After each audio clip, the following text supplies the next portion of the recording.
There's a picture of the Stoic that's lodged itself in popular culture, and it's almost entirely wrong. You know the image, the stone-faced general who feels nothing, the emotionless robot who's trained himself out of caring, the guy at the funeral who doesn't cry because he's above it.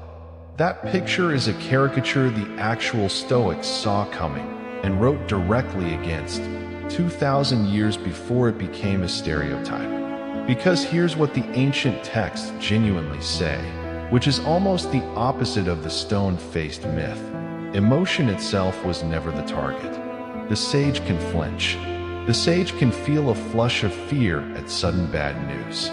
The sage even has an entire category of good emotions the philosophy actively cultivates, not suppresses. So what were they actually trying to eliminate, if not feeling itself? That's today's question, and the answer is more precise, more interesting, and more useful than don't feel things. Here's the piece of Stoic theory that almost never makes it into modern summaries, and it's the whole key to this topic. The Stoics didn't treat all emotional experience as one single thing to be eliminated. They split it cleanly into two categories, with two different Greek and Latin names, and they only wanted to get rid of one of them. The first category is the involuntary stuff, the flinch, the startle, the sudden flush of heat before you've even had time to think. The Stoics had a word for this, apatheia, a pre-emotion. And critically, they considered it morally neutral, not a failure, not something a wise person has trained away. Even their idealized figure, the sage, still trembles at sudden bad news. That trembling isn't a crack in the philosophy, it's fully expected and fully permitted. The second category is the actual target, what they call pathos, usually translated as passion in the old sense of the word, meaning something closer to a disturbance you're now suffering under. And the dividing line between the harmless first category and the problematic second one isn't intensity. It isn't how strongly you felt something. It's a single specific event, whether you agreed with the initial flinch, added judgment on top of it, and let it run. That distinction is the entire theory in miniature. Feeling something automatically, before thought arrives, permitted, expected, human. Endorsing that automatic feeling with a judgment and building a reaction on top of it, that's the part they wanted to intervene on. Seneca gives us the clearest ancient breakdown of how this actually unfolds in a text called On Anger, and it's specific enough that we can walk through it step by step, using his own example. Stage 1. An impression hits you automatically, and it comes bundled with an initial feeling before you've had any time to evaluate it. Seneca's example, you're on a boat, and the thought the boat is sinking arrives. That thought, quite naturally, produces some immediate anxiety. Nobody chose that. It just happens, the way a loud noise makes you jump before you've identified what made it. Stage 2. This is where most people's story actually goes wrong, and where Seneca places the real responsibility. Most people, in that moment, simply agree with the initial impression. They go along with it, and then, this is the important part, they pile additional value judgments on top of the raw impression. Not just the boat might be sinking, but this is a catastrophe. I am about to die a terrible death. This is the worst thing that can happen to me. That elaboration is voluntary, even though it doesn't feel voluntary in the moment. It happens fast, and it happens by habit, but it's a step, not an automatic continuation of stage 1. Stage 3, which the ancient sources describe as the point where the passion has fully taken hold. Reason isn't even consulted anymore. The reaction is simply running on its own momentum, closer to being swept along than to making any decision at all. Here's why this three-stage model matters so much.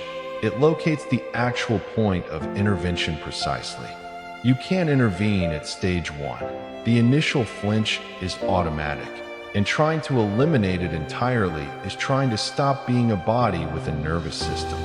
But stage 2 is exactly where judgment enters, which means stage 2 is exactly where a trained mind has genuine leverage. The whole practical project of Stoic emotional training is about getting better and faster at catching stage 2 before it hardens into stage 3. Now here's the part that gets left out of almost every pop culture summary of Stoicism, and it's the strongest possible evidence against the stone-faced caricature. The Stoics didn't just tolerate certain emotions as harmless.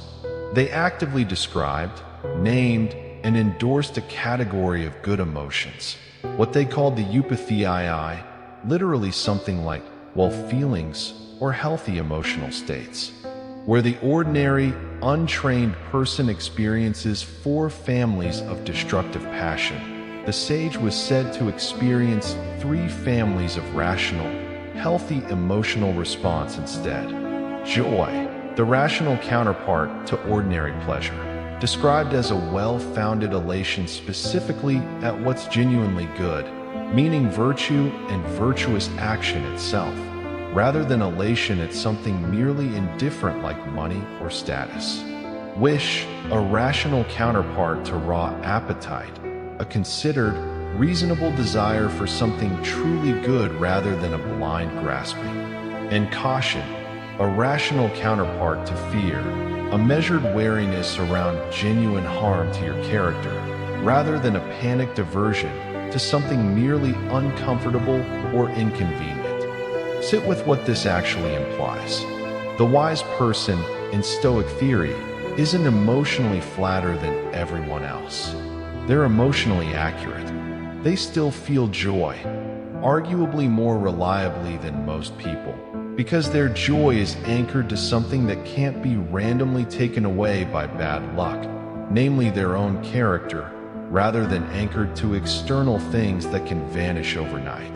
They still feel a kind of caution. They still want things. What's different isn't the presence of feeling. It's what the feeling is correctly calibrated to.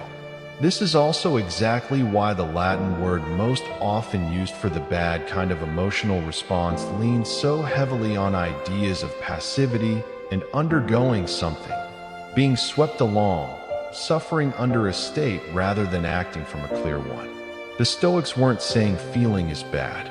They were making a much narrower claim, that being passively dragged by a miscalibrated judgment isn't a genuine part of who you are. It's closer to malfunction than identity. So what exactly turns a neutral flinch into a full-blown destructive passion? The Stoic answer is more precise than strong feelings are dangerous. It's a 2-belief structure, and both beliefs have to be present for a pathos to occur at all. The first belief, something good or bad is present or approaching. The boat might be sinking. Someone insulted you. You didn't get the job. On its own, this belief alone doesn't yet produce a full emotional storm. It's just information correctly or incorrectly filed. The second belief, layered on top of the first, is the one that actually produces the passion, that it's appropriate to be disturbed by this. Not just something bad is happening, but, and therefore I should be shaken by it, right now, at this intensity. Remove that second belief, and even a correctly identified bad event doesn't automatically generate a destructive emotional storm. Both beliefs have to combine for the full pathos to occur, which means the emotional reaction was never a direct, unavoidable output of the event itself. It was always mediated by a judgment that could, in principle, have gone differently. Chrysippus, one of the most influential early Stoics, largely responsible for formalizing this theory, put the fix in almost confrontational terms. A person caught in the grip of passion has, in effect, already agreed to a bad argument about what actually matters. The remedy isn't to suppress the feeling that resulted from agreeing to that argument. It's to stop agreeing to the argument in the first place. Once you see it that way, controlling your emotions stops sounding like clamping down on a wild animal and starts sounding like something closer to fact-checking your own snap judgments before you let them run the rest of the show. It's worth being direct about how thoroughly this contradicts the popular image, because the gap between the caricature and the actual theory is genuinely large. The caricature says, Stoics don't feel things, and that's the goal. Becoming numb is the achievement. The actual doctrine says almost the reverse. The Stoics had a specific word, apatheia, that later gave English the word apathy, and the two words now mean nearly opposite things. Modern apathy means listless indifference, not caring about anything, checking out. Stoic apatheia meant a state of rational clarity paired with active, purposeful engagement, freedom from the turbulence of miscalibrated passion, not freedom from caring. A Stoic who achieved apatheia wasn't imagined as someone who'd stopped caring about their work, their family, or their community. They were imagined as someone whose caring was no longer getting hijacked by panic, grief spirals, or rage that outran its own justification. In fact, the ancient sources are explicit that pure apathy, genuine indifference to everything, would have counted as a moral failure in their system, not an achievement. A person who felt nothing at the suffering of others, or nothing at their own moral failures, wasn't the goal. They were, if anything, further from virtue than someone whose emotions were simply well calibrated and intense in the right places. If you've been following this whole series, this video is quietly the engine underneath almost everything else we've covered. The dichotomy of control told you to sort what's yours from what isn't. This video explains the actual machinery behind why misdirected focus produces suffering. You've assented to the belief that something outside your control is worth being disturbed over. A more fatty and negative visualization are both, in this light, techniques for preloading better second-stage judgments before an event even happens, rehearsing the correct evaluation in advance, so the automatic flinch doesn't get to snowball into an unexamined passion later. Even the view from above works this way. It's a tool specifically built to interrupt it's appropriate to be disturbed by this judgment by making the disturbance look disproportionately small against a wider frame. None of those techniques were ever about suppressing feeling. They were all, underneath, about intervening at Seneca's stage 2, the brief window where a judgment gets added to a raw impression, before it hardens into something running entirely on its own. If you take one corrective away from this video, let it be this one. Stoic has become shorthand, in casual modern usage, for someone who bottles things up. The guy who doesn't cry, doesn't talk about what's bothering him, just clenches his jaw and moves on. That's not the philosophy. That's suppression, and suppression is arguably closer to the problem the Stoics were diagnosing than to their solution. Suppression doesn't touch the underlying judgment at all. It just refuses to display the resulting feeling outwardly, while the miscalibrated belief underneath stays fully intact, usually building pressure rather than resolving anything. The actual Stoic method works one level deeper. Examine the belief that produced the feeling and correct it if it's wrong. Sometimes that process still leaves you with a completely appropriate feeling, grief at a genuine loss, anger at a genuine injustice, and the philosophy has no interest in talking you out of that. It only has an argument with the feelings built on judgments that don't survive close examination. What's genuinely striking, once you see the actual theory instead of the caricature, is how much more emotionally engaged this philosophy asks you to be, not less. You're asked to notice the flinch instead of pretending it didn't happen. You're asked to catch the judgment riding in right behind it, instead of letting it pass unexamined. And you're asked to actively cultivate an entire category of feeling: joy, wish, careful caution, built on things nobody can take away from you by chance. That's a far more demanding project than simply not caring. Not caring is easy. Building an emotional life that's accurate, proportioned to what's actually good and actually bad, rather than hijacked by whatever impression happened to land first, is the harder and considerably more interesting work the Stoics were actually pointing at.